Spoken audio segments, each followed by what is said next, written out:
welcome to the Cardboard Boat Regatta Educator Webinar. I'm Clare Saum, and I have here with me my co-host, John Watkins.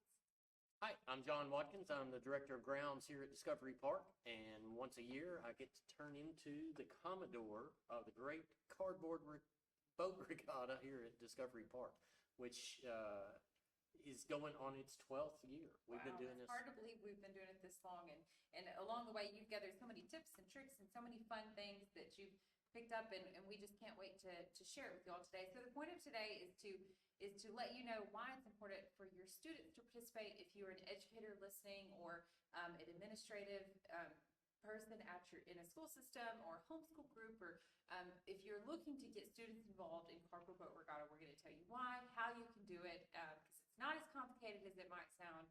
So we assure you we can help you get involved. So John, are you ready to dive in? Let's go for it. Okay, let's move into what is Cardboard Boat Regatta. Well, I always get these questions every year about, are we building a model boat? You know, I still have people thinking that you're just building something that's 5 or 6 inches big and you float it out there and see if it goes. And then I tell them, no, there's actually people in these, and it's still kind of shocking that there are sometimes a little bit daunting that, hey, we've got to build something that we're actually going to be in and float on the water. So from that standpoint, it's a great thing for school groups. The kids absolutely love this, and it's so much fun to watch them come out and have a great time and see some of the things that they build. It's amazing that they can get together and do this where a lot of the adults can't. So they have a little bit more imagination and put a little more time and everything into it. Awesome, awesome. So Cardboard Boat Regatta will take place at the South Lake here at Discovery Park of America. The date for it is Saturday, May 10th. And day of schedule, just roughly, check-in and registration is at 8:30. 9 a.m. is when inspections begin. We're going to get to here in a little bit some rules and some things that you'll have to, that are required to participate in Cardboard Boat Regatta. So that's where the inspections will come in to make sure that you and your team have built your boat correctly. 10:30, we'll have a captain's meeting. So each team will designate a captain who will attend this meeting, and John will go over lots of important things for the race on the day of. And then at 11 a.m., the race begins. And then sometimes it lasts an hour, sometimes it'll last 2 or 3 hours. So it depends on how many boats we have, and we hope we have an awful lot. You as educators are a big resource for us, and we love, again, it's such a good program to teach things about STEAM, which we're going to get into in just a minute. But it's the biggest part of it is how much fun everybody seems to have every year. And this is really why we do Cardboard Boat Regatta. Ultimately, is for the students. It's a big part of our mission. Our mission here at Discovery Park of America is to inspire children and adults to see beyond. And this is just one of the many ways that we do this. But personally, it's one of the most fun. So, it is fun to watch. All right, let's dive in. Let's talk about STEAM. So STEAM is a big part of an educational opportunity that students have. John, tell us a little bit more about how STEAM correlates with Cardboard Boat Regatta. Well, I know as educators or group leaders or whatever, you're fully immersed in STEAM almost every day. And if you take that and apply it to what we're doing here at the Cardboard Boat Regatta, everything just drops right into place. So science aspects, you learn things about buoyancy, you learn things about water displacement, how different chemicals even might react to each other. The technology part, you may be able to work something in with some CAD design or some computer access to help you design the boat. The engineering part is pretty obvious. So you're taking some blank sheets of cardboard and building those up, either drawing some plans or figuring out how to put those together efficiently, and also where it will float the entire time. I'm going to skip over and go to math because there is some math involved. There is some, you have to do measurements and make sure everything fits together just perfectly. But the arts part is where it really shines. Some of these students come up with some of the most creative things in designing the boat. So it's either how they paint it, how they put little add-ons, things to really dress the boat up, or whether it's just the team spirit part where they all dress up as pirates or whatever theme they might want to come up with. So the arts part of it becomes even bigger than you might imagine. And it also really, some of these kids, I keep talking about them being so creative, but it brings in creativity and critical thinking at the same time. while they're having fun, they probably don't even know they're learning at the time because it is a fun project to get into. And it tests your problem-solving skills in real time. Once you're out in the boat, a lot of times we'll have several races. So in between races, you talk about real time, if there's a small leak or something, they've got an opportunity in between races to go back and fix that, do some problem-solving on the move and on the fly. So. And the most important thing, right, is this is outside of the classroom. So this is a wonderful hands-on experience for students and our young learners to get outside the classroom, have a little fun, but also there's so many important things that they'll learn along the way, which is all you can ask for, right? And there's a crowd watching, so that, parents, grandparents, Absolutely. they all come out and have a great time. And, some of them may get wet. Actually, most of our student groups are the ones that, after the races are over, they're the ones that want to float the boat out there and dive in and go swimming a little bit, even if it's a little bit cold out, so it doesn't seem to bother them as much. And since you brought it up, I want to add that parents and grandparents, any spectators, are able to watch this for free this year. That's a slight change from last year, but we just want to get that out there that they can watch. The students put so much time and they put time and effort in on this. It's great to have a big crowd, and especially parents and grandparents to come watch, and brothers and sisters too. So sure.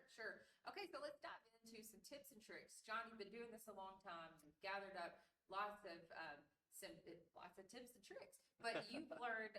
We always say cardboard and duct tape. Those are the two materials that are allowed. But actually, there's a few more things that we do allow to make your trek across the South Lake successful. So tell us a little bit more about those materials. All right. First of all, it is again mostly cardboard, but we do allow a few other materials. The one thing we do want to stay away from is building the structure of the boat out of anything but cardboard. So you can't build a nice big wooden frame and just staple some cardboard to it, or you can't pack it full of styrofoam for flotation. We want all of it to be cardboard related, so you can layer up and use cardboard for flotation, but you just can't have other materials that either helps it float or gives it stability. With that, we do have cardboard available, so if that's a concern, one of our partners is Kohler, and Kohler has donated a substantial amount of cardboard. So if you need, good stuff, and right? it's the good stuff. Cardboard. These are 4x8 sheets of cardboard that are brand new, never been used. They're not folded or anything like that, which is pretty important when you start building the boat. The less cuts or folds you have in there, the better chance you have to keep it floating the entire time. So beyond that, other adhesives you can use. We do talk about using a lot of duct tape to seal up edges and keep it waterproof. But at the same time, while you're layering your cardboard, there are some areas that need some other adhesive to it. So we allow that. That's not a problem. Things like wood glue or maybe some caulk or liquid nails, something like that works really good. So if you've got that and can spread it on there, the one reason we did put the paint roller on there, because I found it easier you want the glue to be a solid surface on the cardboard. So if you spread some glue out rather than you're sticking your hands in it and smear it around, if you take one of those, a small paint roller or something like that, you can really brush out and evenly distribute that glue, so it not only makes everything adhere better, but it gives you a little bit of waterproof. And then things like silicone sealant or something like that, if you wanted to caulk one of the joints or something, that's acceptable also.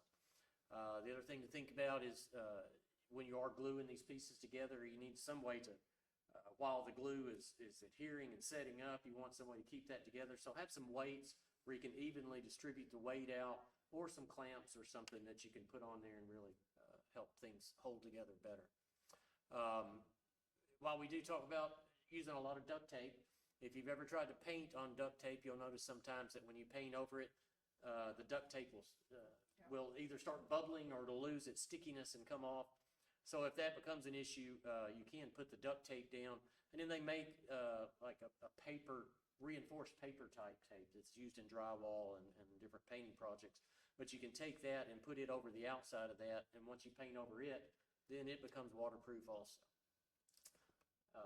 Other things, and we do, again, the arts part of it, we encourage really dressing these boats up so you can paint. We try and stay away from oil-based paints just for the safety of wildlife and everything in the pond.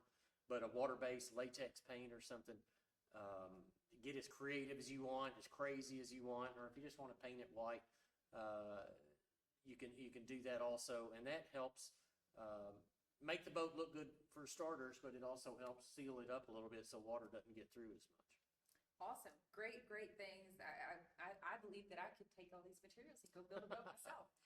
Let's talk about some helpful hints. And again, you've been doing this a while, so you've learned a few things that have helped other teams as far as building and in their preparation. So tell us a little bit about some hints that you want to send home with folks listening today. I know the first time I tried to build one, I thought it was just impossible. And how do you make a boat out of cardboard? So my first one or two weren't that great, and I think I probably sunk both of those.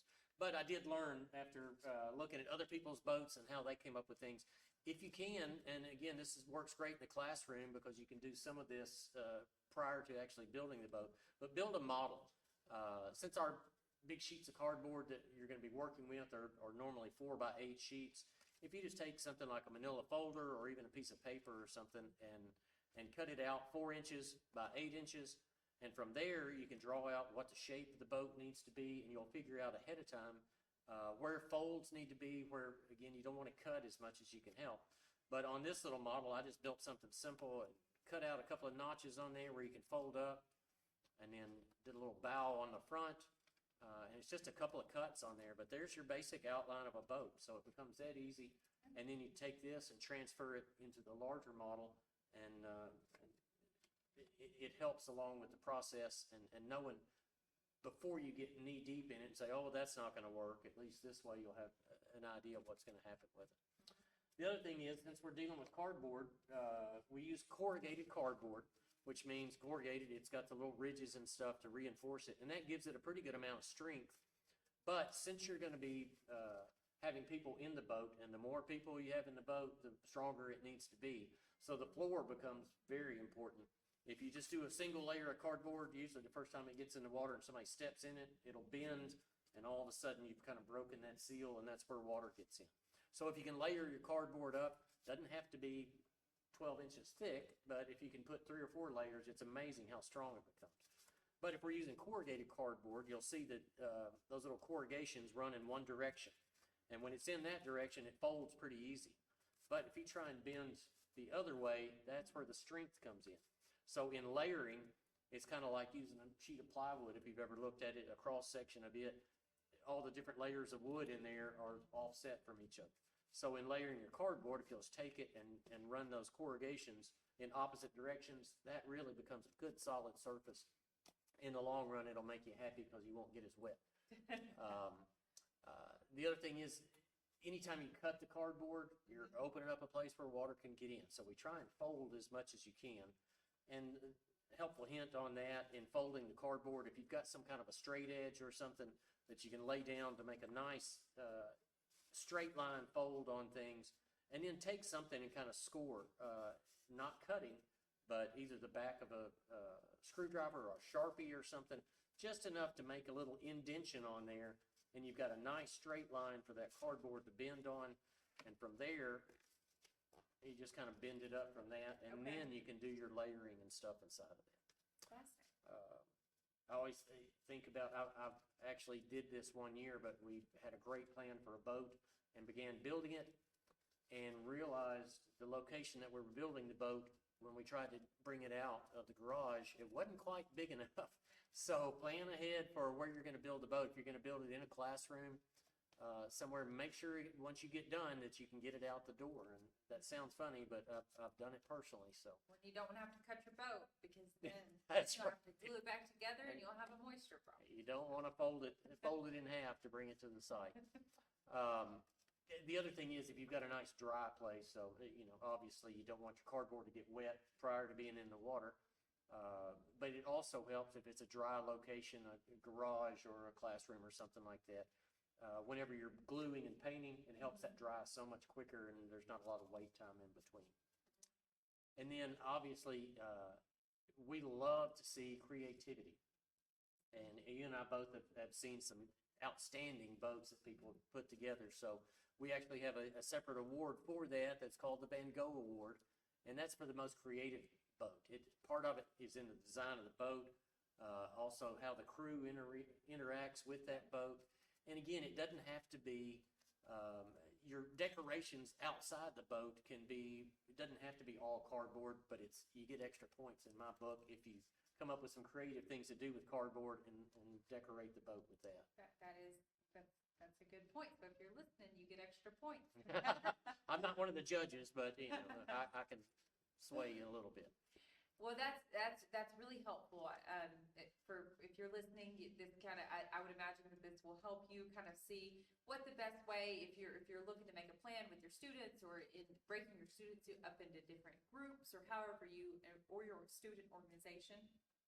These are some great hints that you can take back and tell them. So let's talk now about Instant Cardboard Boat Regatta category. This is the second year we've done this, so maybe you're listening today and you don't have quite the time to, or your students don't have quite the time to dedicate to preparing and building a boat, but they really want to participate, and because of all the benefits that we've talked about today, Instant Cardboard Boat could be the best category for you. It is its own division.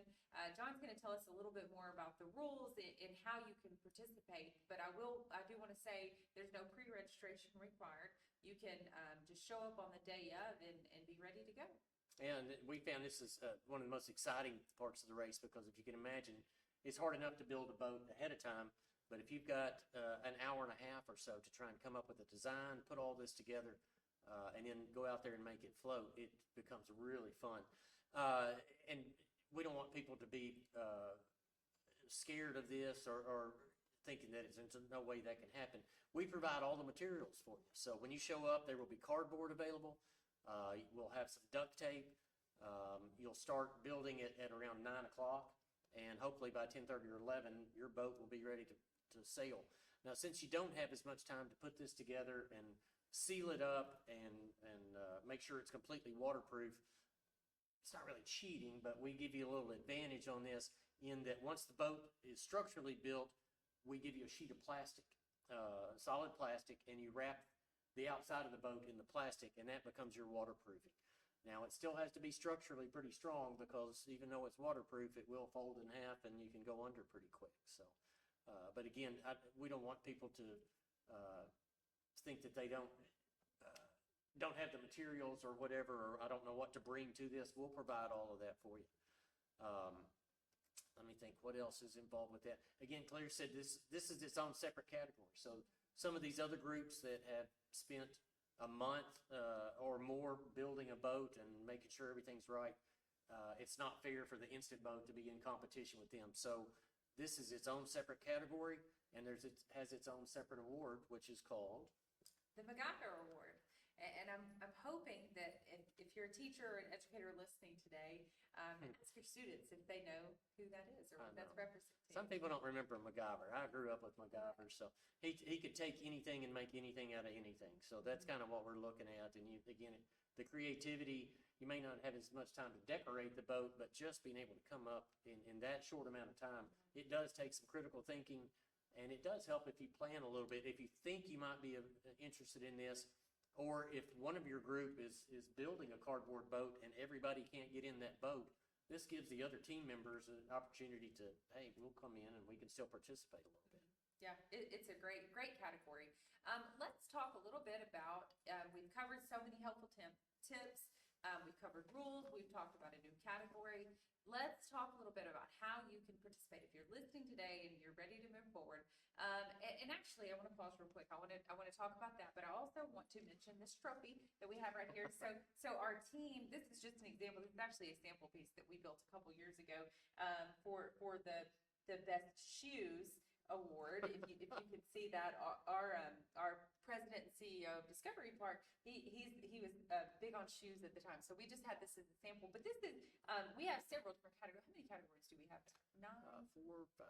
There's the place, the first, second, and third for our different adult and not children, but the youth category. So we have there's 6 of those, and then we have the Van Gogh Award, which is for the most creative. We have a Team Spirit Award, which is always fun to see how people dress up and really get the crowd involved. And then in the Instant Boat, we have the Van Gogh, And then what am I forgetting? We have them listed on our website. I did put Yeah. John on the spot. You did put me on the spot. I did. We have them listed on our website, which we'll talk about in just a minute if you want to check those out. But where else can you participate in anything, in any sort of team building activity or student engagement activity where you get a cardboard trophy? So I thought that was neat to show you guys. As far as how you can get registered, you can register online at discoveryparkofamerica.com/CBBR2025. Registration for student groups is free, so we believe it's important to let you know that you will not be out any financial resources except for, of course, not really materials because we provide those as well. So we want to make this as easy as possible for you to participate. It's a big part of our mission here at Discovery Park of America, and we really we would love to work with you all. So if you have any questions that the website won't answer or that we didn't answer today, a recording will be provided of this, and also you can find us at discoveryparkofamerica.com that I just mentioned, our Facebook page. You can message us on there. You can call us at 731-885-5455, or you can email us at info@discoveryparkofamerica.com. So, and like I said, a recording will be provided and emailed to you all after, so you can share it with your administrators or any of your coworkers that you may have in the school system that you want to share this to. Yeah, please. We'd love having as many people. It just becomes more fun if the more heats we can do and the more competition we get. Yep. And if you do need the cardboard, I was gonna throw in there, I think it's on the website, but if you do need to line up a time to come pick up some cardboard, you can either call the park, or I think my email address is on the link, and you can certainly email me and we'll set up a time and set you up with cardboard. Okay, and I think now, if you're ready, John, we're going to open up the floor. We're going to take about 5 minutes or so to answer questions. For anybody who may be listening today and has questions for their students about participating or any questions you might have, we'll let those questions come in. And I have one question to just get us started. Just as long as there's no questions about what the awards are. No tough ones I did like stop that. you on that. I apologize. Somebody can call in or text in and tell us what that is. So while we're waiting on those, I have one question. What is the rain date?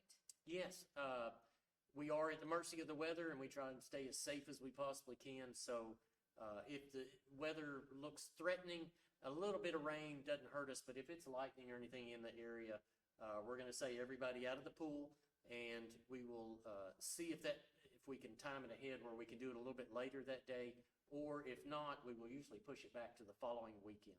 We realize that there's a lot of time and effort put into this. We want to make sure that it's appreciated as much as possible also. Yeah, absolutely. Okay, so someone has chatted in and said, will there be a lifeguard? Yes, we will have a lifeguard that will be patrolling. We also have several other flotation devices that we can toss out.